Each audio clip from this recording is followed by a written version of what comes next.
اعوذ باللہ من الشیطان الرجیم بسم اللہ الرحمن الرحیم۔ السلام علیکم معزز سامعین کرام، امید کرتے ہیں کہ آپ سب بخیر و عافیت اللہ تعالیٰ کے حفظ و امان میں ہوں گے۔ سامعین گرامی، آج کا موضوع جو میں نے منتخب کیا ہے آپ کو وظیفہ ہدیہ کرنے کے لیے، وہ تھوڑا مختلف ہونے والا ہے۔ یہ عمومی طور پر خواتین کا مسئلہ زیادہ ہے، لیکن کہیں نہ کہیں اس سے حضرات بھی بہت متاثر ہوتے ہیں۔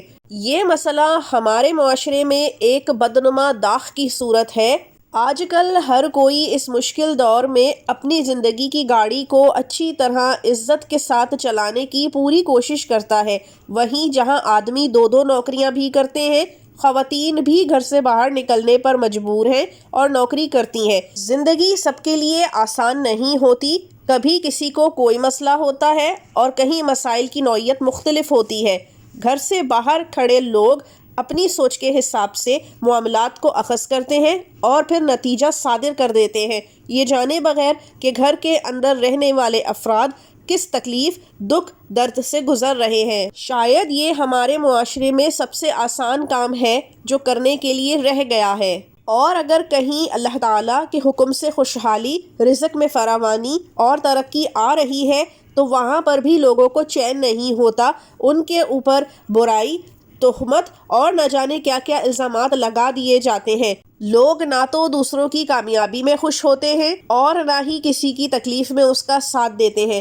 کرتے ہیں تو صرف باتیں، جو سب سے آسان کام ہے کرنا: بدنام کرنا، تہمت لگانا، غلط افواہیں پھیلانا، بدگوئی کرنا۔ یہ سب ہمارے معاشرے میں عام ہوتا جا رہا ہے۔ مسلمان ہونے کے ناطے لوگ یہ بھولتے جا رہے ہیں کہ ایسی تمام حرکات پر اللہ تعالیٰ نے بہت سخت عذاب کی وعید سنائی ہے۔ کچھ احادیث آپ کو بتاتی چلتی ہوں۔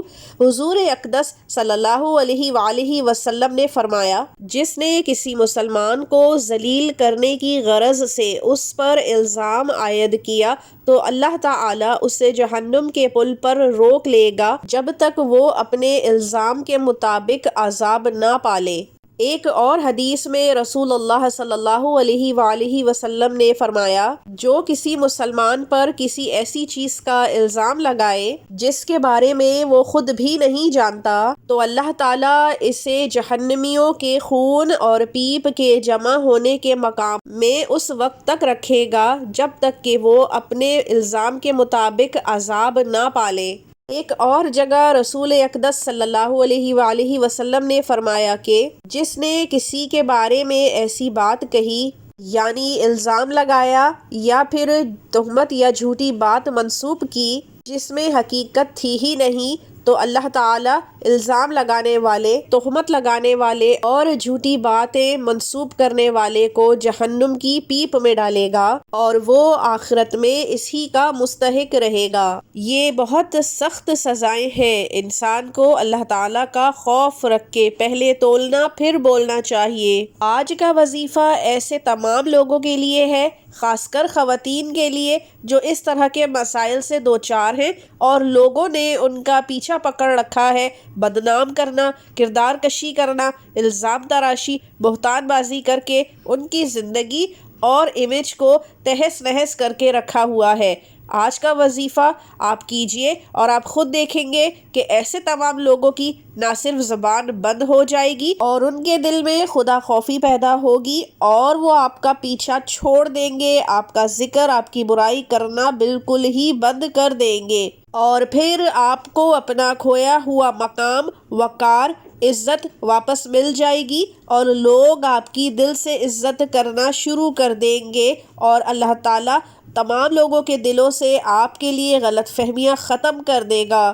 کرنا آپ کو یہ ہے کہ دن میں کسی بھی وقت باوضو ہو کر، قبلہ رخ ہو کر آپ نے بیٹھ جانا ہے اور پھر 7 مرتبہ درود ابراہیمی پڑھنا ہے۔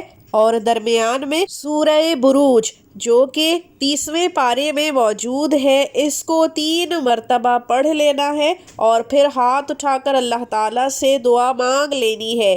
یہ کچھ ہی دن کرنے کے بعد آپ خود دیکھیں گے کہ لوگوں کے رویوں میں کیسی تبدیلی آ جائے گی۔ اس وظیفے میں دنوں کی کوئی قید نہیں ہے، 11 سے لے کے 41 دن تک، جب تک آپ چاہیں آپ اس وظیفے کو کر سکتے ہیں۔ اللہ تعالیٰ آپ سب کے لیے بھی آسانیاں پیدا فرمائے، آمین۔ اب مجھے اجازت دیجیے، اگلی دفعہ تک کے لیے اللہ حافظ۔